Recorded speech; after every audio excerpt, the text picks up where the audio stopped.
is symbols and shades.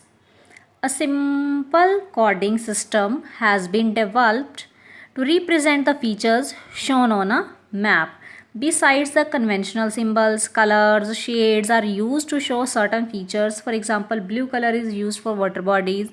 You shall study symbols, colors, and shades in a higher class. Means on the maps we can use the symbols. If we want to show like the temple, we can make just symbol of temple. If we want to show river, we can just make the symbol of river on that place. We can observe from there, from symbol it is the river. Shades means we can use the colors also on the map to show any place, like blue color for the water bodies and brown color for the mountains, green color for the flat areas. So these different things you can study in the higher class. Next is types of maps. Maps are usually classified on two bases, scales and features. See, first of all we will discuss scale based classification. First one is the small scale maps. Small scale maps means when the area covered is large. When area is very large, we are using the small scale.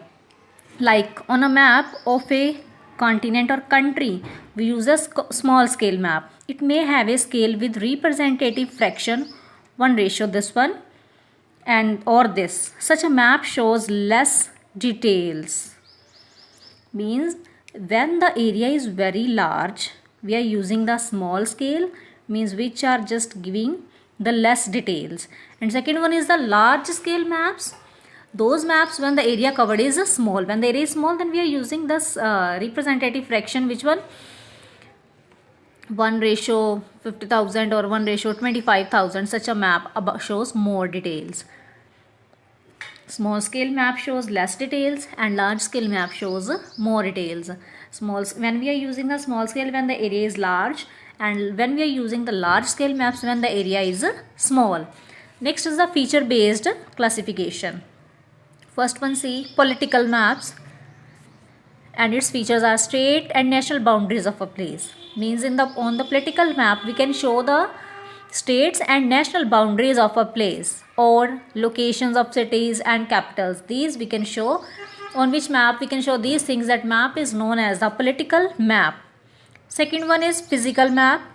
Features of physical landscape like mountains, rivers, lakes, elevation changes, that all things on which map we can show, those map is known as the physical map. Third one is topographical map. On which map those maps using different colors, or we can say shows different physical features of landscape, contour lines, those things shows on which map. That map is known as topographical map. Next is climate map. Shows things like the specific climate zones of an area based on temperature, amount of snow receives or average number of cloudy days. That is known as the climate map. Or next one is the thematic map. Focuses on a particular theme or special topic, means which some special topic we can see, that is known as the thematic map. Next, elements of reading maps, means which elements we are using to read the map. First one is the title. Title means we done upper side first, climate map, thematic map, political map, physical map, those things.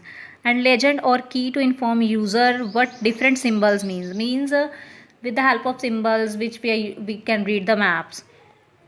Compass rose to indicate the cardinal directions north, east, south and west and their intermediate points. On compass we know the four directions are there: north, south, west and east. And what are the intermediate directions? Intermediate directions are those directions which are in between the other main direction, north, south, west and east. These are the four main directions, and which are in between of these, like north, east, this one is the northeast, east, south, this one is the southeast, northwest. southwest. These all four directions are known as the intermediate directions. North, south, west, east are the main direction and others are the intermediate directions. Intermediate means between the other two directions, that is known as the intermediate directions.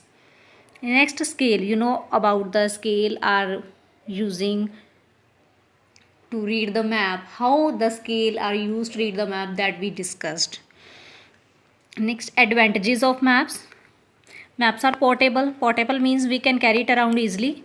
They can be laid on a surface and studied. Means on the flat, it is a flat, maps are flat, so we can see on any surface and we can study it. They can be scaled to see the whole world or just a town. Means with on the maps we can see the whole earth also, whole world also, and just a town also. Means we can see the whole earth or part of the earth.